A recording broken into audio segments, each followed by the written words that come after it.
Welcome friends to my channel fun with cooking. आज मैं mocha का कोफ्ता करी बनाती हूँ। प्रोसेस थोड़ा सा लेंदी है पर बहुत ही टेस्टी एक रेसिपी है। तो चलिए शुरू करते हैं। रेसिपी पसंद आई तो मेरे चैनल को लाइक शेयर और सब्सक्राइब करने का रिक्वेस्ट रहा।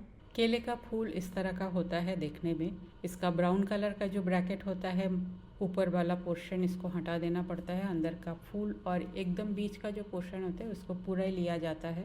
पानी में थोड़ा सा हल्दी डाल के इसको अच्छी तरह से काट के ओवरनाइट भिगो के रखना पड़ता है। इससे इसका जो कसीलापन होता है वो कसीलापन काफ़ी हद तक चला जाता है। तो इसको मैं काट के रेडी कर लेती हूँ।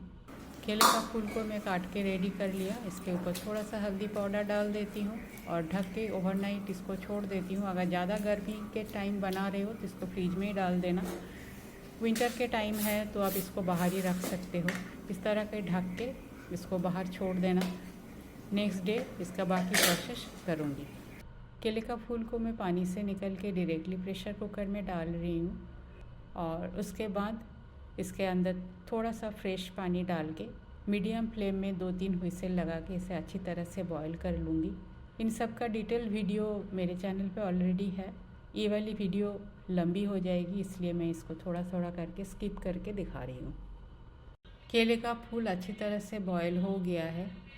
अब इसको एक थाली के ऊपर, एक जाली वाला थाली रखा और सारे फूल को इसके ऊपर डाल देती हूँ। जो एक्स्ट्रा पानी है वो निकल जाएगा और इसे ठंडा होने देती हूँ।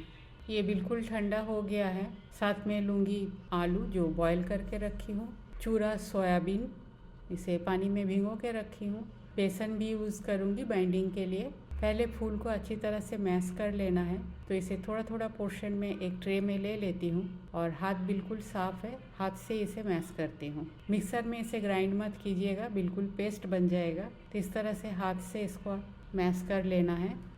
बाकी भी ले लेती हूँ और सेम वे में इसे भी अच्छी तरह से मैश कर लेती हूँ। मैश करने के बाद काफ़ी सारा पानी निकला है, इस पानी को भी निकाल लेती हूँ।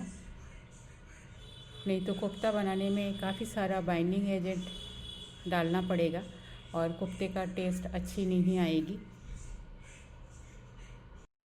मैश किया हुआ केले के फूल के अंदर भिंगाया हुआ जो सोया का चूरा था, वो सोया का चूरा को भी अच्छी तरह से पानी से निचोड़ के डाल लेती हूँ और इसी में ही बॉईल किया हुआ आलू को भी ग्रेट कर लेती हूँ।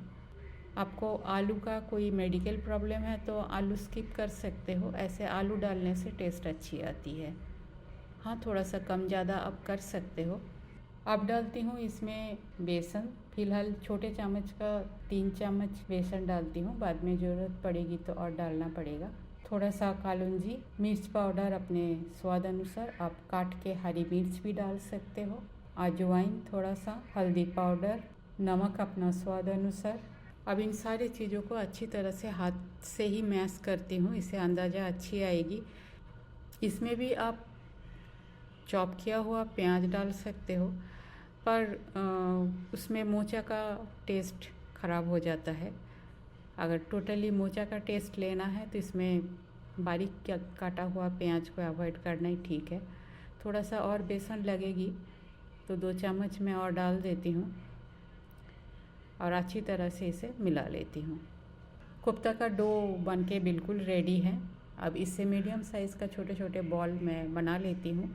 इससे बड़ा करना ठीक नहीं होगा क्योंकि फ्राई करते वक्त अंदर तक वो फ्राई नहीं होगी।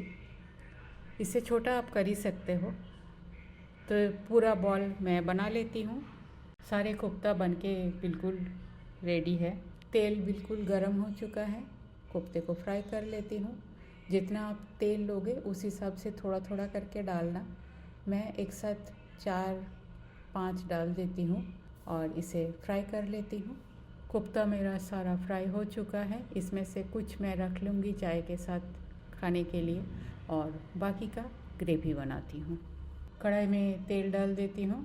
इस स्टेज में आप थोड़ा सा घी डाल सकते हो या अगर आपको पसंद है तो लास्ट में भी थोड़ा सा घी डाल के बना सकते हो, पर मैं यहाँ घी यूज़ नहीं कर रही हूँ। ग्रेवी को मैं बिल्कुल ही सिंपल रख रही हूँ। ग्रेवी में क्रीम भी डाला जा सकता है, वो टोटली आपके ऊपर है, आप कितना रिच खाना चाहते हो।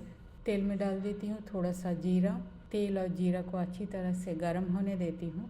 जीरा भी बन चुका है। तेल में डाल देती हूँ हल्दी पाउडर और डाल देती हूँ 3 चम्मच प्याज, लहसुन, अदरक, हरी मिर्च और टमाटो का पेस्ट। मसाला को अच्छी तरह से फ्राई कर लेती हूँ। मसाला में डाल देती हूँ 2 चम्मच सब्जी मसाला, थोड़ा सा चीनी, सारे पाउडर मसाला को भी अच्छी तरह से मिक्स कर लेती हूँ। थोड़ा सा धनिया पत्ता। मसाला मेरा ऑलमोस्ट कुक हो चुका है।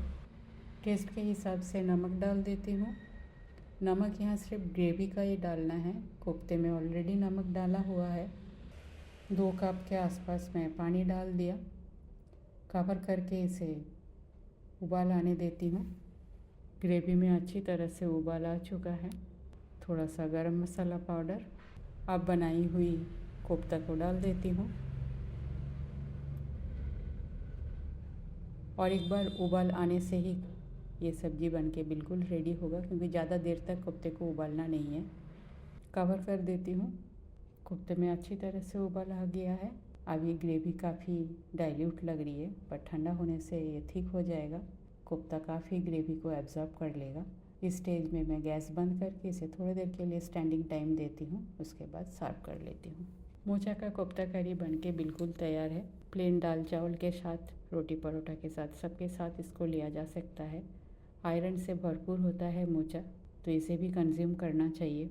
रेसिपी पसंद आई तो मेरे चैनल को लाइक, शेयर और सब्सक्राइब करने का रिक्वेस्ट रहा।